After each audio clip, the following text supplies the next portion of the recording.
distinguished experts, distinguished members on the dais,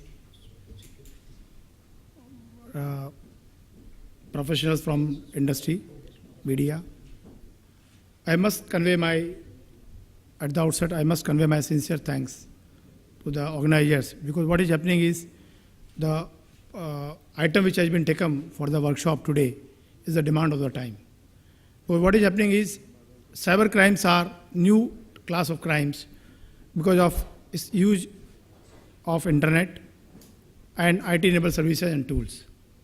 Now what is happening is we have been using internet for last almost 10-12 years in day-to-day life, either for operation, for business, for education, whatever activities we are being engaged. And based on that only, even the Government of India has also come out with an IT Act 2000, which has subsequently has been modified, revised in 2008. Now that basically Act provides a lot of tools, instruments, and support for taking up activities, for taking up actions against the cyber crimes or the crimes which are happening on the internet or through electronics tools. Now, few of the offences which are bearing on cyber arena are also registered under the IPC. I mean, a few of the cases which are not being covered under the IT Act 2000 revised in 2008 are being covered by the IPC also. Now what is happening is, the question comes, what is a cyber crime? Why it is so? So if you go through the system, you will find there is a hacking which is going on, which means basically the gaining unauthorized access to the system or to the details of somebody else. Maybe denial of services by choking the bandwidth or by attaching some mails which make your system unworkable.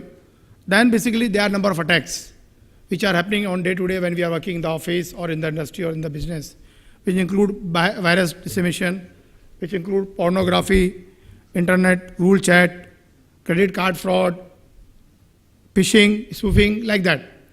Now what is happening is, to take care of this, basically we need to have a system. We need to have a system where we can take care of these systems, and basically we can go for education of the citizens, the end users, the policy makers, the rule makers, and those who are implementing the projects. Because that's the demand of the time, because the Government of India is emphasizing very much on ensuring that the services are being delivered at the doorstep of the citizen. Now, once the services are to be delivered, definitely we have to make a system where we are able to ensure that the services are delivered in a transparent and effective way. And until unless we are being trained or educated on number of crimes which are happening on the cyber or on the internet, and we are able to ensure that how these are to be tackled care, then I think the basic aim get defeated. Now, if you remember, in January 2004, we had a MyDOM worm infected problem, which basically made 25 lakh computers turn down that day. Not only this, in the March 99, basically we had a problem of Malaysia virus, which basically made number of MNCs who are running their mail solutions to turn down their mail solution for almost a week. So see, these are the things which were happening basically. So we feel that education is very important, especially capacity building. Now capacity building can be for decision makers, can be those who are implementing the law, and for basically who are using the system.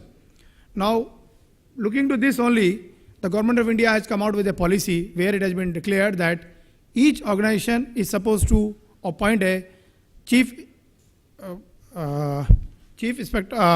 information security officer, CIOs. The basic purpose is that he has to handle and see that what are the security compliances he has to make, and then he has to mention that how he has to take care of the security parameters within the organization.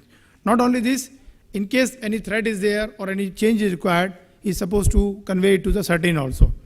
Now, similarly, what is happening is, we have to go for a system where we are basically able to go for a periodic or non-periodic survey or making a system secure.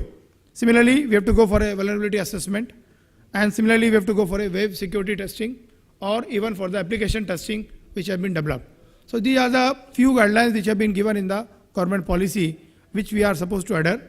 Similarly, now what is happening is, NILET as a organization where I am working as a CEO, we have been trying our best to cultivate the capacity building within the government, among the citizens, and among the policy makers. The basic purpose is that in case we are able to go for a capacity building, we'll be able to deliver best to the e-governance solution, best to the societies. With these words, I once again thanks to the organizer that they have conducted or they have organized this workshop on such a day where we feel that this is the demand of the time. Thank you very much.